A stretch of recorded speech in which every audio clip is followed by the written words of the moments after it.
Hello बच्चों, good morning. आज भौतिक विज्ञान में आप लोग पढ़ेंगे गॉस की प्रमेय के अनुप्रयोग। और गॉस की प्रमेय के अनुप्रयोग में हमारा आज का टॉपिक है एक समान रूप से आवेशित गोलीय कोश के कारण वैद्युत क्षेत्र की तीव्रता ज्ञात करना।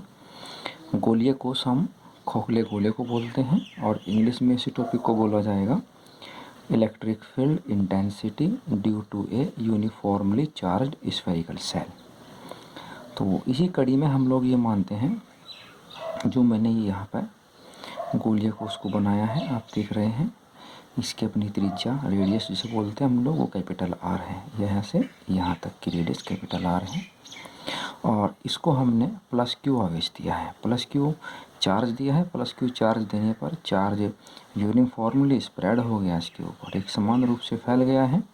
और हमें करना क्या है, अब हमें इस सरफेस से बाहर, यहाँ ये पॉइंट पी है हमारा, इस पॉइंट पी पर हमें इलेक्ट्रिक फील्ड इंटेंसिटी ज्ञात करनी है with the help of Gauss theorem की सहायता से। और एक हमें यहाँ सरफेस पर करनी है और एक हमें सरफेस के अंदर करनी है। तो हम तीन तरीके से यहाँ पे इलेक्ट्रिक फील्ड इंटेंसिटी को फाइंड आउट करेंगे। और हमारी जो स्फेरिकल सेल है इसके बाहर जो मैंने डॉटेड लाइन से गोले बनाए हैं, इन गोलों को हम लोग गॉसियन पृष्ठ का नाम देते हैं।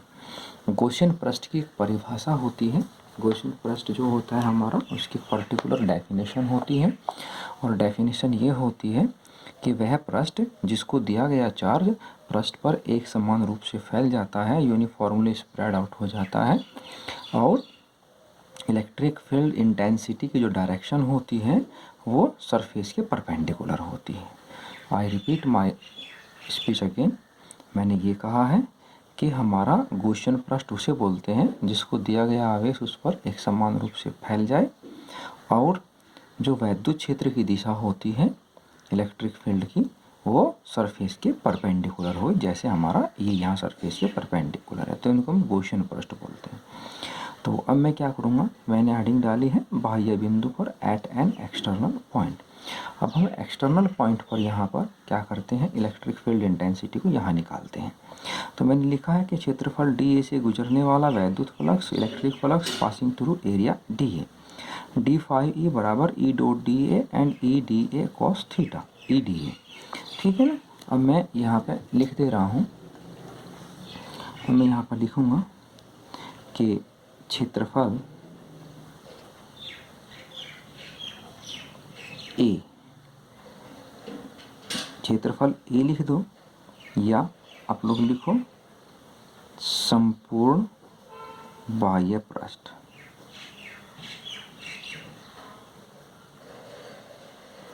से गुजरने वाला वैद्युत फ्लक्स।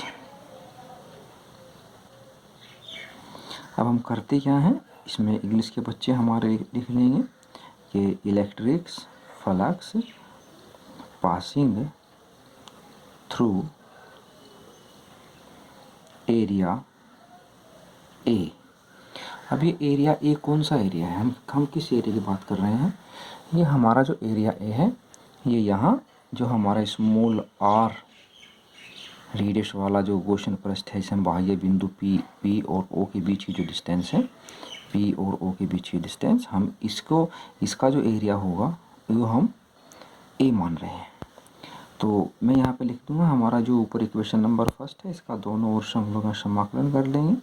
तो ये डी सॉरी बच्चों, ये हमारा इस समाकलन होना था, ये लाइन बेकार में लग गई। डी फाइव ई बराबर समाकलन ए इंटू डी ए, इधर तो हमारा 5e आ जाएगा और इधर हमारा ए आ जाएगा। और चूंकि हम लोग जानते हैं जो हमारा ए होता है वो 4 स्मॉल आर स्क्वायर होता है, तो हमारा 5e बराबर e इंटू 4 आर स्क्वायर, इतना ये आ गया। तो अब हम करते क्या हैं, इसको इक्वेशन नंबर सेकंड हम लोग यहाँ डालते हैं और हम यहाँ लिखते हैं गॉस की प्रमेय से,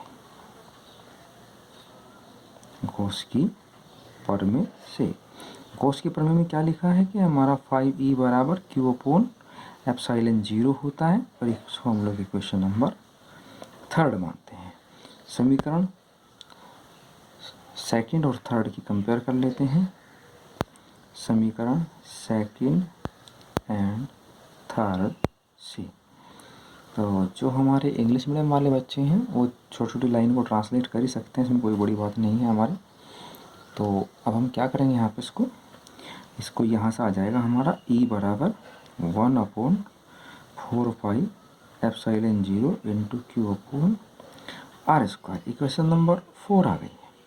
अब यहाँ पे एक छोटा सा काम और करना है हमें, हमारे बच्चे ध्यान रखेंगे इस चीज़ को। क्या काम करना है हमें, मैं यहाँ लिखूँगा चूँकि आवेश का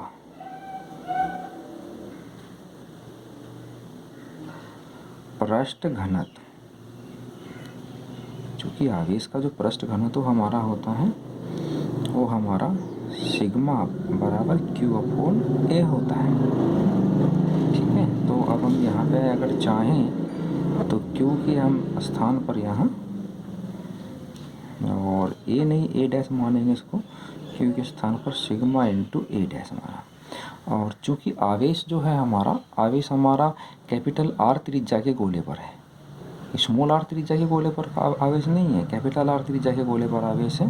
तो हम लोग यहाँ सिग्मा गुना 4 कैपिटल R², इसको आप यहाँ रख देंगे तो हमारा ये आ जाएगा E बराबर 1/4 एप्सिलॉन 0 इंटू सिग्मा गुना 4 r² अपॉन स्मॉल r²। और जहाँ तक मैं इसको समझ पा रहा हूँ हमारा टॉपिक आ जाएगा सिग्मा अपॉन एप्सिलॉन 0, 4 से 4 कट जाएगा into small capital R² upon small r²। ये हमारा यहाँ पे फाइनल रिजल्ट आ जाता है।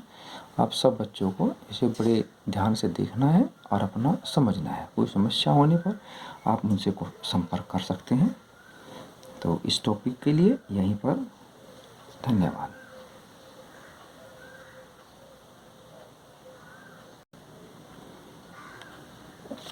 तो अब देखिए बच्चों, अब हम अपना ये पृष्ठ पर निकालते हैं, पृष्ठ पर एट सरफेस।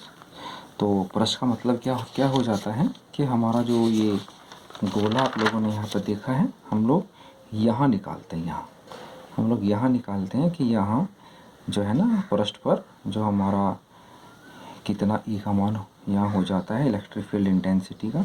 तो अब देख रहे हैं कि अगर हम इसी फॉर्मूले में अपने स्मॉल r के स्थान पर कैपिटल R रख देते हैं, क्योंकि जो स्मॉल r है हमारे पॉइंट P घटकर यहाँ आ जाता है, तो स्मॉल r के स्थान पर कैपिटल R रख देते हैं। तो इतना सा काम हमें करना है। तो हम लोग यहाँ करेंगे कि फर्स्ट के लिए for surface small r will be equal to capital R। तो then we may write here is equal to sigma upon epsilon 0। हमारा बहुत आसानी से यहाँ पर रिजल्ट आ जाता है, बशर्ते कि हमारी अपनी कैलकुलेशन सही हो, वो गलत ना हो। ठीक है, अब उसके बाद हम लोग यहाँ एट इंटरनल पॉइंट निकालेंगे। अब हम इंटरनल पॉइंट पर निकालते हैं। इंटरनल पॉइंट हमारा कहाँ हो जाता है, आप सब बच्चे यहाँ पे देख लेंगे। हमारा मैं आपको बताने जा रहा हूँ कि इंटरनल पॉइंट कहाँ होता है हमारा। देखो जरा, जो हमारा ये छोटा गोला होता है, इस गोले पर यहाँ हमारा इंटरनल पॉइंट हो जाता है। इसको हम लोग यहाँ P मान सकते हैं, ये आउटर पर माना था सॉरी सरफेस पर, ये इंटरनल पर। तो इंटरनल पॉइंट के लिए आप लोगों ने देखा कि गोले पर जो चार्ज है वो बाहर है, अंदर कोई चार्ज नहीं है। जब अंदर कोई चार्ज नहीं है तो फिर इलेक्ट्रिक फील्ड इंटेंसिटी या इलेक्ट्रिक फील्ड अंदर नहीं होगा, ये बात कन्फर्म है। तो हम लोगों ने क्या किया, हम लोगों ने यहाँ पर लिख दिया कि एट इंटरनल पॉइंट, चूँकि गोले के अंदर आवेश नहीं है अतः Q बराबर 0, तब E बराबर 0। तो अब हमारा ये टॉपिक यहाँ पर पूरा हो जाता है एट फॉर स्फेरिकल सेल। अब हम नेक्स्ट क्लास में नया टॉपिक करेंगे। धन्यवाद। और कोई समस्या होने पर आप मुझसे संपर्क कर सकते हैं। और ध्यान रहे चैनल को सब्सक्राइब ज़रूर करें, ताकि आपको जो भी लेटेस्ट वीडियोस में अपलोड होती रहे उसके नोटिफिकेशंस मिलते रहें और आप लोगों को ध्यान से देखते रहें और अपनी पढ़ाई को जारी रख सकें। धन्यवाद।